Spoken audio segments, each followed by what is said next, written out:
है Indu broadcasting private limited और आप देख रहे हैं इंडियन न्यूज, हर पल, हर क्षण, हर सच। एकलव्य आदर्श आवासीय विद्यालय मैहर में अभद्रता को लेकर राजनीति चरम पर पहुंच चुकी है। प्रिंसिपल और 2 शिक्षकों के खिलाफ कार्यवाही की मांग को लेकर आक्रोशित छात्र छात्राओं ने फिर प्रदर्शन किया। इस प्रदर्शन में पालक भी शामिल रहे। सतना जिले का एकलव्य आदर्श विद्यालय फिर राजनीति का अखाड़ा बना है। सैकड़ों छात्र छात्राएं स्कूल में तालाबंदी कर प्रिंसिपल और 2 शिक्षकों पर मारपीट और गाली गलौज के साथ अभद्रता और अपमानित करने के संगीन आरोप लगाकर उन्हें हटाने की मांग करते हुए प्रदर्शन कर रहे हैं। स्कूल में अभिभावकों की मीटिंग भी थी और पूरे मामले की जांच एसडीएम धर्मेंद्र मिश्रा के नेतृत्व में चल रही थी, लेकिन निष्पक्ष जांच न होने का आरोप लगाकर हंगामा शुरू कर दिया। हम लोग उस दिन भी यही जब आए थे डीओ सर, सभी लोग आए थे, एसडीएम सर, हम लोग बस यही मांग कर रहे थे कि इनको यहाँ से निकाला जाए। ये लोग, ये आशुतोष सर और प्रिंसिपल सर, ये दोनों स्कूल में रहेंगे तो कुछ भी कोई नहीं कर पाएगा। न पढ़ाई में कोई फोकस कर पा रहा, न कहीं कुछ फोकस कर पा रहा। अगर भाई बहन भी साथ में बात करते हैं तो बस यही लैला मजनू नाम से दे दिया जाता है कि लैला मजनू है। प्रिंसिपल सर के द्वारा गाली दिया गया है ना, गाली भी दिया गया, सीधे सीधे बोल रहे हैं कि ऐसे तैसे कर दूंगा मैं। जब एसडीएम सर से हम लोग बोले कि सर ऐसे ऐसे मांग है, वो आएंगे, तो वो बोले कि अभी कुछ नहीं कार्रवाई होगी इस चीज़ की। बोले कि जब पेरेंट्स मीटिंग और कलेक्टर सर से होगी, बट वो आज कुछ नहीं हुआ। न कलेक्टर सर आए न कोई आया। और पेरेंट्स मीटिंग में न हम लोग की माँ को सुना गया, कुछ भी नहीं किया गया। पेरेंट्स को बस अंदर जाके बहकाए वगैरह यही सब करे हैं। हम लोग जो होता है सब हम लोग के साथ होता है। हम लोग अपने पेरेंट्स से बताए भी नहीं थे। विवेक रावत बात है मेरी कि इसमें जो प्रिंसिपल सर लोगों के द्वारा गाली दिया गया और बाबू के द्वारा मारपीट किया गया, तो मैं यही कहना चाहूँगा कि जो जिस हाल पर ये हो रहा है, यहाँ पर जाति पात को बीच में लाया गया, तो मैं ये कहना चाहूँगा कि ऐसे टीचरों को शिक्षा के परिसर में रहना ही नहीं चाहिए। सीधे उनको ख़त्म ही करो जड़ से। ऐसा रहेगा तो आदिवासी विद्यालय में ऐसे होता ही रहेगा, ये कभी ख़त्म होगा ही नहीं। हम लोग का आवाज़ ऊपर तक जाता ही नहीं। पहली बात, क्या क्या हुआ था आप लोगों के साथ में?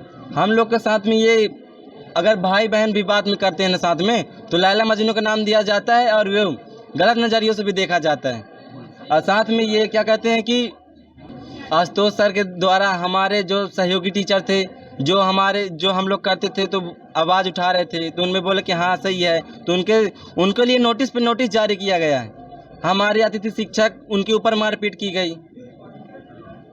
तुम अपना मामला बताओ ना, अतिथि शिक्षक को मत बताओ, पहले अपना मामला बताओ, फिर उसके बाद। हम लोग का बस यही मांग है कि प्रिंसिपल सर, बाबू सर जड़ से ही खत्म हो जाए, क्योंकि अगर ऐसे शिक्षक ऐसी किसी भी क्षेत्र में रहेंगे तो सभी लड़कों के साथ ऐसा ही होगा और हम लोगों की मांगों का बहिष्कार किया जा रहा है सीधे सीधे। हम अभी एसडीएम आए हैं, तो एसडीएम के द्वारा आप लोगों की सुनी जा रही है कि नहीं सुनी जा रही? हमारे एसडीएम के द्वारा कुछ नहीं सुना जा रहा है। एसडीएम के द्वारा 9 तारीख को इस छात्रों के द्वारा जब ये हुआ, आवाज़ उठाया जा रहा था, तो एसडीएम ने सीधे ये बोला था कि जो आवाज़ उठाता है तो उसको हम डिस्ट्रिक्ट कर देंगे, यहाँ से ट्रांसफ़र कर देंगे, मतलब दूसरे क्षेत्र में भेज दिया जाएगा जो आवाज़ उठाएगा। तो ये बताइए, तो धमकी कहा है ना, सीधे सीधे बोलिए आप लोग, ये धमकी कहा है ना। क्या हुआ था बेटा? कल रात में हम लोग पढ़ रहे थे, तभी तीन गाड़ियाँ आई और नहीं आगे के गेट से, फिर वो लोग गाड़ी खड़े किए और गाड़ी वहाँ नल के पास छुपा दिए। फिर ग्राउंड से हाथ में कुछ लिए थे और पीछे वाले गेट के साइड गए। पीछे वाले गेट से कार भी आई है और कार में गए हैं, फिर आ गए हैं। आपने देखा कौन था वो? आपने देखा? No sir, no. कार वाले को नहीं पता। और क्या कर रहे थे? और पॉलीथीन में कुछ लेके गए थे और आए थे लौट के, मतलब उधर कुछ दिए नहीं उन्होंने, अब वो आए लौट के खाली हाथ। और उसी के मतलब कल के परसों वो एक सूटकेस लेके गए थे, फिर एक 4 व्हीलर आई थी पीछे वाले गेट पे और वो सूटकेस दिए हैं, फिर लौट के आ गए। 2 लोग थे इधर से, 3 लोग वापस आए। हमेशा होता है कि खाली बस है? 2 दिन पहले कभी हुआ? हमारी बड़ी क्या नाम है बेटा? आकांक्षा सिंह। हमारी वार्डन हॉस्टल में रहती नहीं है, 2 दिन से नहीं रही। 2 दिन से 12 बजे से चली जाती हैं, फिर सुबह 7 बजे आती हैं। 2 दिन से रह रही। आरोप हम लगा रहे हैं कि हमारे बच्चों को, जो हमारी बच्चियां हैं, उनको मतलब गंदा गंदा शब्द बोला जाता है। शब्दों में गंदी गंदी बातें बोलते हैं टीचर लोग, मैडमें लोग बोलती हैं गंदा गंदा सब। हमारे बच्चों को एक बॉल के पीछे उसको बुरी तरह से मारा गया। उसको पहले बोला कि दूसरा बॉल लेके आओ, वो दूसरा बॉल नहीं लाया तो चल दी। पहले उसको एक झापड़ मारा, फिर जब वो चल दिया तो उसको एक लात मारे। लात मार के उसको कमरे के अंदर बंद कर दिए। बच्चों को बुरी तरह से मारे। हमारे बच्चों को अशब्द बोला जाता है। जाति जनजाति में आवाज उठाते हैं कि जाति जनजाति का हम छुआ पानी न पिएंगे। हम बस हमारे बच्चों को हम ये मांग करना चाहते हैं, हमारे बच्चों को शिक्षक जो हैं अशब्द न बोले। मामला क्या है भैया? मामला ये चीज़ है कि हमारे पास से बच्ची का फ़ोन है, वर्षा रावत के।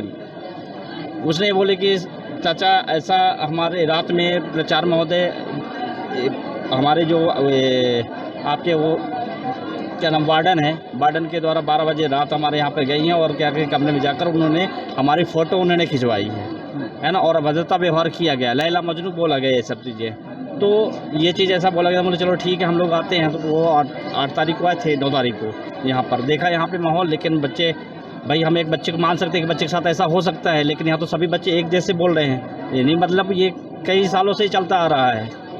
तो ये क्या मांग है? हमारी मांग ये चीज़ है, जो घटना हुई है यहाँ पर ट्राइबल डीओ से भी जांच न कराई जाए, क्योंकि मैं जानता हूँ कि यहाँ पे कोई भी जांच इनके द्वारा नहीं किया जा सकता है, क्योंकि इनके बस का नहीं है। यहाँ पे हमारे एसडीएम साहब भी हैं, इनके द्वारा भी हमको नहीं लग रहा कि सही तरीके से जांच हो पाएगी। तो उच्च जांच इसमें किया जाए, जो दोषी है, जो प्रचार है, और यहाँ पे जो स्टाफ है, जो दोषी स्टाफ है, उनको भी यहाँ से जो बच्चों की मांग है उस पर कार्रवाई की जाए। क्या नाम है आपका? मैं चंद्रमण कोल समाज का जिला अध्यक्ष। बताइए। सभी बच्चियों का दोष आरोपण है कि टीचर लोग अच्छा व्यवहार नहीं करते हैं, बच्चियों को गलत गालियां देते हैं। ठीक है, हम तो अपने घर में रहते नहीं जानते, पर एक बच्चे का झूठ, सारे बच्चे थोड़े झूठ बोलेंगे। जब इस तरह व्यवहार यहाँ बच्चों के साथ हो रहा है, जब ना बोल रहे हैं मारपीट, अभी कहते हैं लड़कों के साथ करते हैं, लड़कियों के साथ दुष्व्यवहार करते हैं। अब कहते हैं लड़कियां की लैला मजनू बोला जाता है। अगर हम अपने घर में पढ़ा लेते बच्चों से, तो हम अपने घर में नहीं पढ़ाते। अब बच्चे टीचर से सवाल न करेंगे तो किससे सवाल करेंगे? टीचर से ही ना बच्चे पूछेंगे।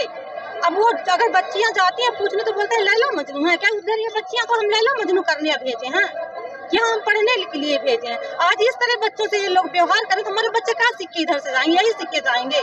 ये कल का भविष्य है, ये इसी तरह भविष्य होते हैं। वेल टीचर इस तरह से दुर्व्यवहार नहीं करें बच्चों के साथ। गालियां लड़कियों के देते हैं। हम तो कहते हैं ना दुर्गा में लड़कियों को ना दिन पूजा जाता है, देवियों का रूप लेके यहाँ देवियों का अपमान होता है। जांच के बाद उचित कार्यवाही और स्टाफ को हटाने की मांग को लेकर शासन को अवगत कराने की दलील दी जा रही है। देखिए, अभी विगत दिवस में एक ऐसी शिकायत हुई थी कि छात्रों और टीचरों के मध्य कुछ ऐसा विवाद हुआ कि कुछ शब्द कहे गए, तो उसमें छात्र आक्रोशित थे। और उस समय मैं आया था और ये बात हुई थी, जिला ट्राइबल अधिकारी भी आए हुए थे। और उस समय ये कुछ पेरेंट्स कह रहे थे कि पेरेंट्स को सुना नहीं जाता है। तो उस समय ये बात हुई कि हम लोगों ने सोचा कि पेरेंट्स मीटिंग सैटरडे को रख लेते हैं। उसमें यहाँ पेरेंट्स मीटिंग रखी गई थी। मेरा उद्देश्य ये था उसका बैठक का कि यदि किसी बच्चे ने पहले कभी पेरेंट्स से अपने शिकायत की हो कि स्कूल में हमें खाना नहीं मिलता, स्कूल में हमारा बिस्तर सही नहीं रहता, स्कूल में हमें सही समय पर बाल विवाह में इलाज नहीं कराया जाता, या कोई डांटता मारता या किसी तरह की अभद्रता करता है, तो ऐसी क्या शिकायत पहले बच्चों ने की थी। तो उसी संबंध में बैठक थी। बैठक में ये किसी पेरेंट ने ऐसा तो नहीं बताया मुझे कि पहले कोई शिकायत थी। अब वो उस 9 तारीख की घटना को ही बता रहे हैं कि घटना थी और तत्काल प्रिंसिपल को हटाया जाए और जो टीचर है उनको हटाया जाए, इस तरह की मांग कर रहे हैं। और पेरेंट्स ही कुछ इसी को तत्काल निराकरण चाहते हैं, जबकि हमने उनको बता दिया उस मामले की जांच, 9 तारीख के मामले की जांच जिला ट्राइबल अधिकारी कर रहे हैं। और जो मारपीट की बात है वो चौकी प्रभारी, थाना प्रभारी मैहर, ये लोग कर रहे हैं, क्योंकि थाना प्रभारी जांच कर रहे हैं, चौकी प्रभारी जांच कर रहे हैं, डीओ ट्राइबल जांच कर रहे हैं। इसलिए उस जांच के बारे में मुझे बोलने का कोई राइट नहीं है। बहरहाल परीक्षाएं सर पर आ चुकी है और ऐसे में छात्र छात्राएं हड़ताल कर रहे हैं। आरोप भी संगीन है। प्रशासन को जल्द इस मामले की जांच कर मामले को सुलझाने की जरूरत है, ताकि बच्चों का भविष्य सुरक्षित रहे और शिक्षा के मंदिर का नाम भी खराब ना हो। इंडियन न्यूज़ के लिए मैयर से ब्यूरो रिपोर्ट। न्यू वीडियोस की अपडेट पाने के लिए सब्सक्राइब करें इंडियन न्यूज़ को और बेल आइकन को दबाएं।